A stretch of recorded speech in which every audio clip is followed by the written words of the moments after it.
Sampai saat ini Israel masih terus-menerus menggempur Palestina. Meskipun berbagai negara bahkan PBB sendiri sudah mengecam tindak Israel, tapi negara tersebut nggak sama sekali mengurangi bahkan menghentikan serangannya ke Palestina.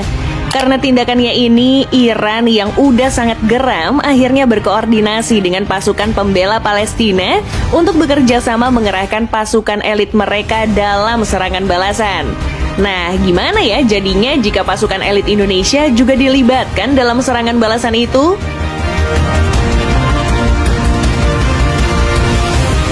Salah satu opsi pasukan elit yang mungkin bisa dikerahkan ke Palestina adalah Komando Pasukan Khusus atau yang lebih dikenal dengan nama Kopassus.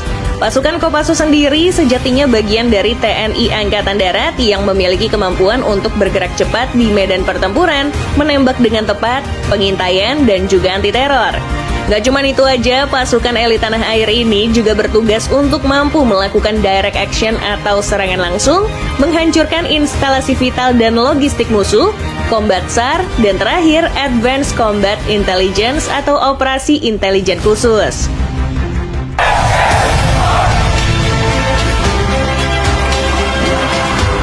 Sejatinya pasukan Baret Merah ini udah digodok sedemikian rupa agar memiliki kemampuan yang handal di medan perang.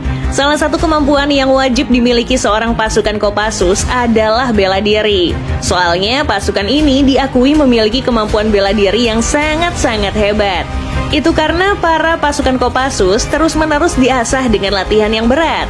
Nah, latihan yang berat dan juga sangat ekstrim bagi pasukan Baret Merah ini adalah latihan Dopar.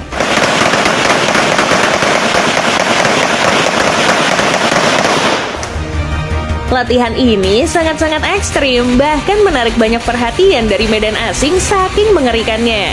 Makanya nggak heran jika pasukan Kopassus kita punya mental sekuat baja. Nah, dengan mental yang berani, pasukan ini beberapa kali dikerahkan dalam misi darurat. Salah satunya pada tahun 1981, 5 teroris yang menanamkan diri sebagai komando jihad membajak sebuah pesawat DC-9 Garuda Indonesia dan menyandra penumpangnya. Pesawat dengan rute Palembang Medan itu dipaksa terbang menuju Kolombo. Tapi karena bahan bakarnya yang tidak cukup, pesawat tersebut harus mendarat di Woyla, Thailand. Nah, dengan kemampuannya, Kopassus berhasil mengatasi pembajakan setelah 4 hari kemudian. Jangan bergerak! Kami dari Pasukan Khusus Republik Indonesia akan membebaskan Anda. Ikuti perintah-perintah kami. Mohon kerjasamanya. Anda aman bersama kami. Namun, kalau emang pasukan Baret Merah ini udah nggak perlu menyusup ke area musuh, mereka pastinya bakal maju dengan membawa tank Leopard 2 dari Pangkalan Militer Darat TNI. Apalagi tank besutan Jerman ini dilapisi material baja komposit untuk melindungi para pasukan Kopassus dari serangan musuh. Nggak cuma itu aja, dengan latihan khusus, pasukan elit tanah air juga akan memanfaatkan meriam smoothbore berukuran kaliber 120 mm yang bisa menembus baja setebal 560 mm dari jarak 2 km. Apalagi para pasukan Kopassus juga pastinya memanfaatkan 2 senjata mesin yang dibawa oleh Leopard 2 ini.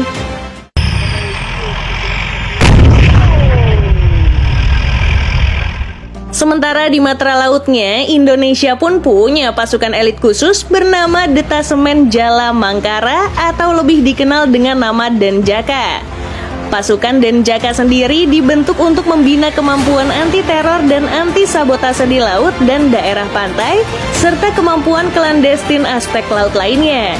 Mereka ditugaskan untuk mencegah dan menindak berbagai aksi teror secara cepat dan efektif dengan menghindari sedikit mungkin korban jiwa. Keluarga besar Detasemen Jala Mangkara. Konon katanya kemampuan pasukan elit ini nggak main-main. Soalnya satu pasukan Denjaka setara dengan 120 personel TNI biasa. Makanya ketika pasukan ini dikerahkan, jumlah nggak begitu banyak karena satu pasukan setara dengan 120 personel biasa.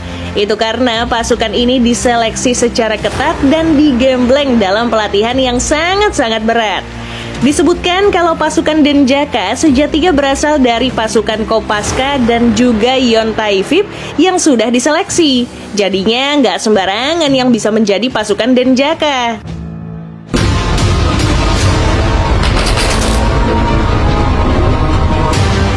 Para pasukan Baret Ungu ini juga dituntut untuk memiliki kemampuan dengan IQ tinggi. Tujuannya karena pasukan elit ini sering melakukan operasi penyusupan sehingga dibutuhkan kemampuan menyerap materi secara cepat dan bisa mengaplikasikannya di lapangan. Nah, dalam proses pendidikan pasukan Denjaka, teori di kelas hanya memuat 20% saja. Selebihnya, mereka akan praktik langsung di medan hutan, laut, dan juga udara. Karena itu, prajurit Denjaka harus memiliki kemampuan teori dan praktik yang lebih untuk mensukseskan misi rahasianya.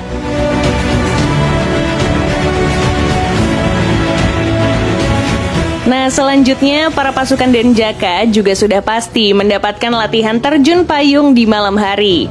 Bahayanya karena terjun payung di malam hari cukup ekstrim karena menurunnya jarak pandang para pasukan. Gak cuma itu aja, mereka juga digembleng agar membuka parasut pada ketinggian lebih rendah biar gak mudah terdeteksi oleh musuh. Nah, kesalahan sedikit saja hasilnya akan berbeda.